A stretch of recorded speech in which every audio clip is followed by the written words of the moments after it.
Hello guys, तो चलिए आज हम लोग सीखते हैं बहुत ही इंपॉर्टेंट टॉपिक्स का नाम क्या है? लॉ ऑफ रेसिप्रोकल प्रोपोर्शन, व्युत्क्रम अनुपात का नियम। क्योंकि प्रीवियस क्लास में हम लोग केमिकल कॉम्बिनेशन जो लॉ था उसमें हमने बहुत सारे टॉपिक्स पढ़ा था।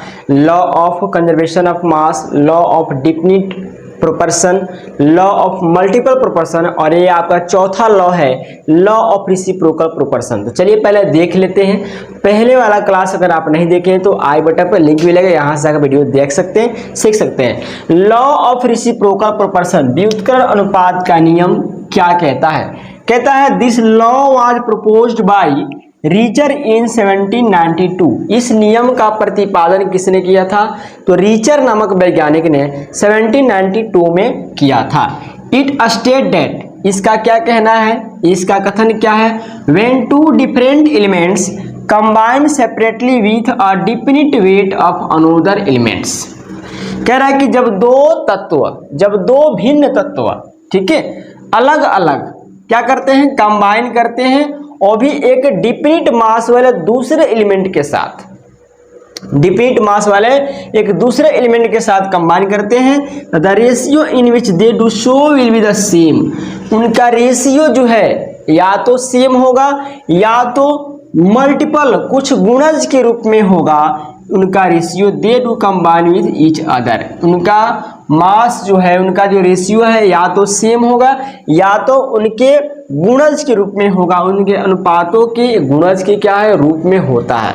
अब कैसे समझेंगे, चलिए इसको हम लोग देखते हैं।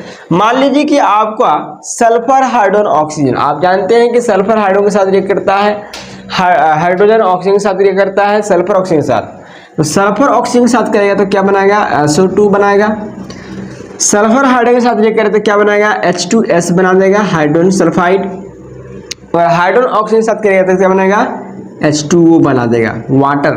ठीक है, अब यहाँ पर दो एलिमेंट है सल्फर हाइड्रोजन, थर्ड एलिमेंट मान लीजिए आपका हाइड्रोजन। ठीक है, तो इन दो एलिमेंटों में इसमें आपका सल्फर भी है, ऑक्सीजन भी है और हाइड्रोजन भी है। तो इसमें आपको एक ऐसा एलिमेंट दिखेगा जिसका मास क्या होगा? फिक्स होगा। वे डिफरेंट वेट, एक ऐसा एलिमेंट होगा इसमें जिसका मास क्या होगा? फिक्स होगा। तो देखेंगे यहाँ पे लिखते हैं हम H2S, ठीक है, और यहाँ पे लिखते हैं SO2, ठीक है, H2S और SO2 में देखते हैं। H2S में सल्फर का मास कितना है? 32। हाइड्रोजन का मास कितना है? 2। SO2 में सल्फर का मास कितना है? 32, और ऑक्सीजन का मास कितना है? 32। इसमें किसका मास फिक्स है? सल्फर का मास फिक्स है 32। तो इसका अगर हम रेशियो निकालते हैं 2/32 तो हो जाएगा 1:16। क्या हुआ?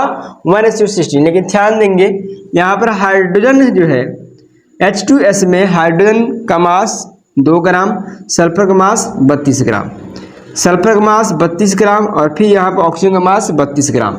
तो इनमें दो एलिमेंटों का मास क्या है? ये नहीं कि सल्फर का मास फिक्स है तो 32 हो गया, और यहाँ पर हाइड्रोजन और ऑक्सीजन बचे। तो हाइड्रोजन और ऑक्सीजन में H2 है और ऑक्सीजन है, ठीक है। तो 2 और इस ऑक्सीजन का मास कितना होता है? 16 होता है, 16 दूना 32। तो कटेंगे तो कितना हुआ? 1:16 हुआ। कितना हुआ? 1:16 हुआ।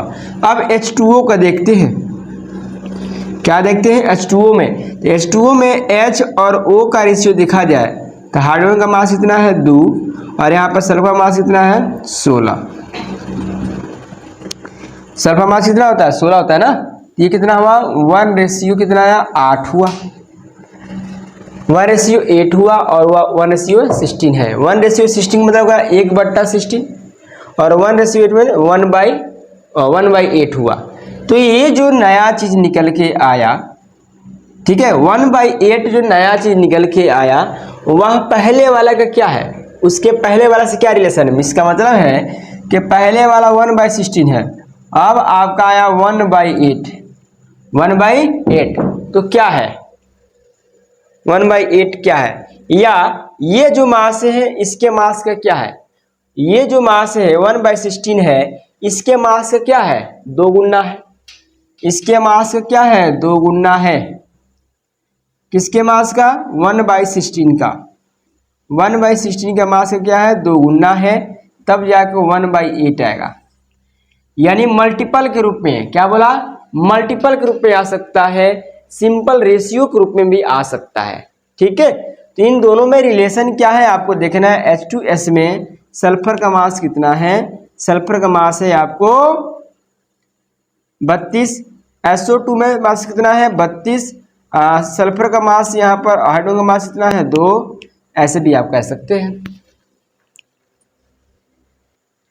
ठीक है, तो एक तो ऐसे भी कह सकते हैं कि इसका मास जो है उसके उतना टाइम है, या एक ऐसे भी आप कह सकते हैं, एक ऐसे भी कह सकते हैं। कैसे कहेंगे ध्यान देंगे, 1/16 है 1/8 है, इसको क्या करेंगे हम लोग 1/16 और 1/8 का हम लोग क्या निकाल देंगे रेशियो।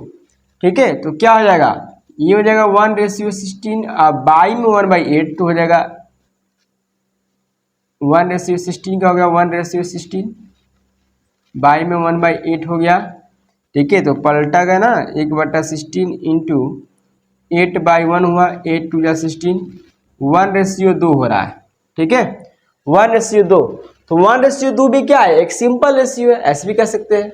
मतलब कुछ भी आप बनाओगे, एक का मास फिक्स है, जिसका मास फिक्स नहीं है उसका अगर हम रेशियो निकालेंगे तो एक सिंपल रेशियो आएगा। कुछ भी आ सकता है, या तो पहले जो था उसका मल्टीपल आ सकता है, 2 गुना 3 गुना 4 गुना ऐसे भी आ सकता है। ठीक है, तो इस तरह जाने के लिए चैनल पर नए हैं तो सब्सक्राइब का बेल आइकन को प्रेस कर लेंगे।